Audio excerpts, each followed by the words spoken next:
সন্ধ্যের পর আসিল বাড়ি, সন্ধ্যের পর কারেন্ট গেছিল, কারেন্ট যায় ওই যে দাদির নাইট চাইছে, নাইট নিয়ে যা ওই ঘর দেখাইছে কয়েল লাগা দিছে গরু, নাইট দেখাইয়া ওই দাদির কাছা থেকে আর আইসে নাই, সব বাইরে বেড়াইছে, বাইরে বেড়াইয়া দাদি ফুসকারে ছাওয়া করে গেল, তবে ওই বাইরে মনে হয় আছে, ওই বাইরে বেড়াইয়া তখন থেকে খুঁজবে নাকি ছাওয়া নেই। লালমনিরহাট সদর উপজেলার খুনিয়াগঞ্জ ইউনিয়নের কামারপাড়া গ্রামে 5 বছরের একটি শিশুর পাটক্ষেত থেকে মরদেহ পাওয়া যায়। বাচ্চাটির নাম জোনায়েদ, তার বয়স 5 বছর। জোনায়েদের বাবা একজন অটো চালক। বাচ্চা 4.5 বছর।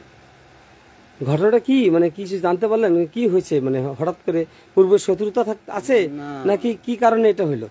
আমার কোনো কিছু নাই, আমি কাম করি এসে ওই দোকানের পরে গেছি, ওইখান থেকে বাড়ি থেকে ফোন দিল বাচ্চা নাই।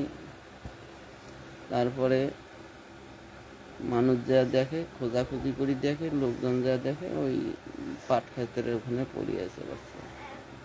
বাচ্চাটির দাদি বাচ্চাটিকে পাট ক্ষেত থেকে নিয়ে আসে।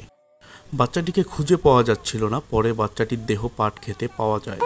ওই দেখে যাও কমলে বাবা কয়েল নিয়ে যেত, ওই কয়েল বিলি দেখাও, নাইট বিলি দেখাও, আর বাবার চ্যাংড়ার পাত্তা নাই।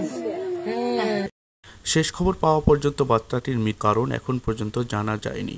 দিনে দিনে অপরাধ বেড়ে চলেছে, প্রতিদিন কোনো না কোনো অপ্রীতিকর ঘটনা সামনে আসছে।